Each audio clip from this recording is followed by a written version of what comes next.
FAA confirming today that 2 passengers were on board. The suspect in the Moscow murder is being held here tonight in the Latah County Jail, taking the time that we needed to do to really verify information. Crews have spent the whole day monitoring to see if things are safe. We're on the EB Slough of the Snohomish Estuary. This is a really important area. Mud, rocks, boulders, trees that all clump together during those heavy rains. Scientists actually head out into the water like I am right now, and they take a number of samples. That water goes up through ditches like this one, then making its way over to farms. If you look at geography here, it was essentially split mostly western Washington to eastern Washington. The defender disputed whether the device in question was actually an explosive. This is really an area that can be at high risk. This is just some of the potentially contaminated material. Really thick, dense brush all piled up close together. The Department of Ecology says Hanford has been consistently underfunded regardless of party in charge. Sky Valley Fire says that most of the day they were focused on structure protection. I just spoke with that security officer who says that the suspect shot directly at him. He does not know why. But as we learned in the woods near Yakima, that's going up Rattlesnake Creek and out into the wilderness. Not all land burned the same. We visited Lummi Sea Pond with the nation's chairman as crews lifted up traps packed with something they didn't want to see. Coming aboard. With Captain Bob Kruger and his crew, we're in about 290 meters of water here. We see research to help answer how climate change and the community on the surface impacts the aquatic one below it. 6 days after a landslide caused the first floor of this home in Seattle's Magnolia neighborhood to collapse, firefighters scramble to find signs of life as family and friends wish for a miracle. We got a little cry this morning. They believe that cry was from missing dog Sammy, still alive.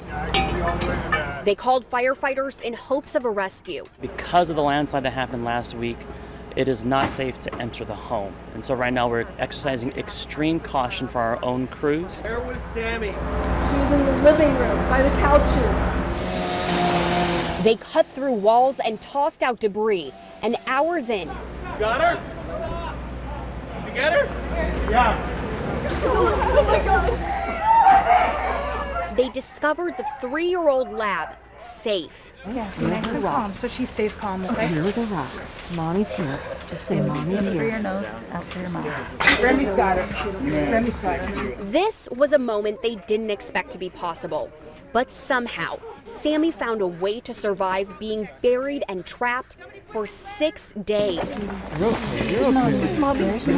And finally, in that moment of reunion, a hopeful embrace after all this loss. Scientists say in the 200 years since the Industrial Revolution began, more carbon dioxide has been released up into the atmosphere, and many of them believe about 30% of that has been absorbed by the ocean. This time of year, we kind of call it scratch fishing. Those are some dandies right there. Commercial fishing is more than a career for Brian Mackey. That's a big crab. Some people think you're crazy, but I love it. I just do. I can't help myself. The crab he and deckhand Cody Carson are catching near Lopez Island, somebody picked that one, are crucial to industry throughout the Pacific Northwest. And we're at $7.50 a pound right now. A nice big crab like this is worth $25. Dungeness crab are an iconic species here. They are the single most valuable species fishery on the West Coast. That's why Washington Fish and Wildlife researchers are studying whether ocean acidification could threaten their growth.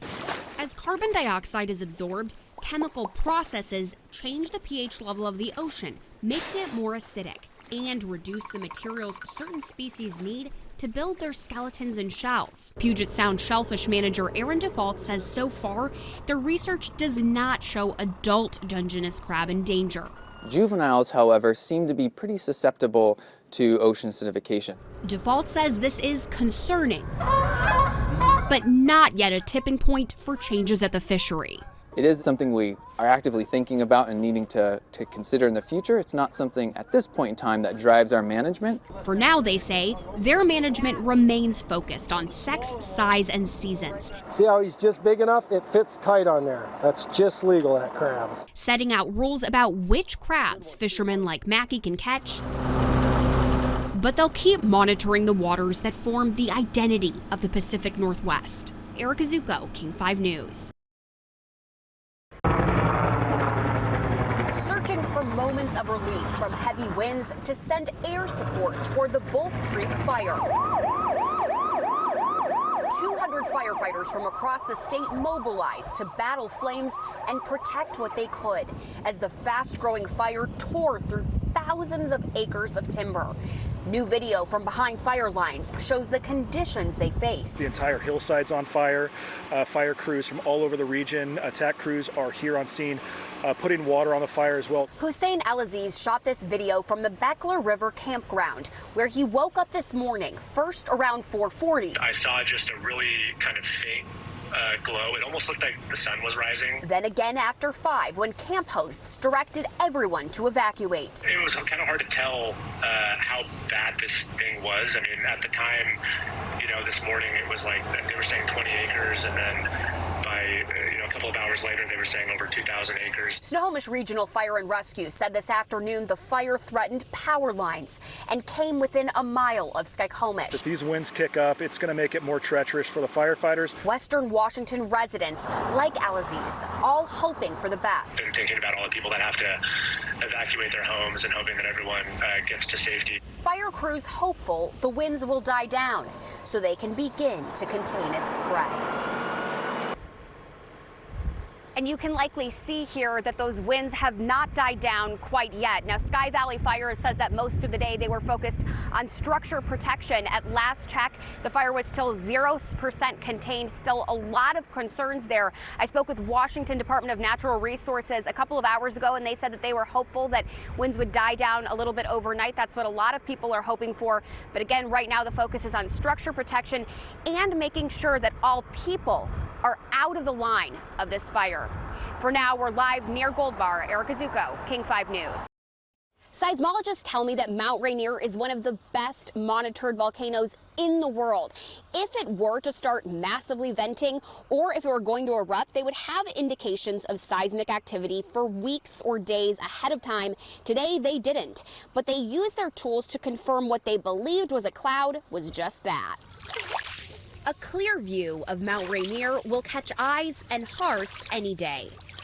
Oh, something out of a storybook. But as Tish and Mark witnessed on their trip to Lake Tapps, today it took on a different look. Oh, I got the hat. Saw the hat on there. A hat? Yep, looked like it had a hat on it to me. Okay. That hat caused quite a commotion as social media erupted with theories.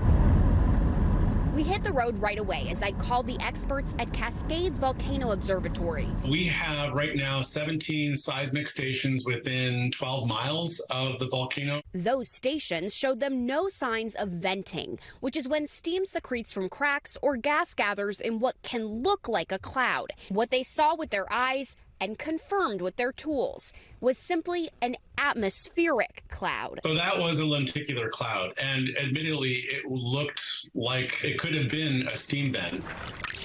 So he understands why questions took off, but says it was essentially just a sight to see. Where would you rank Mount Rainier in terms of views? The top of the list. The top of the list, I agree. And by the end of the day, with the hat or without? Without. It returned to the style of a familiar favorite. The USGS and the state's military department did use today as an opportunity to remind people who might live in the paths of volcanoes or potential lahars to sign up for emergency alerts. Now, in terms of how those lenticular clouds work, we want to send it over to Mike Everett with more information.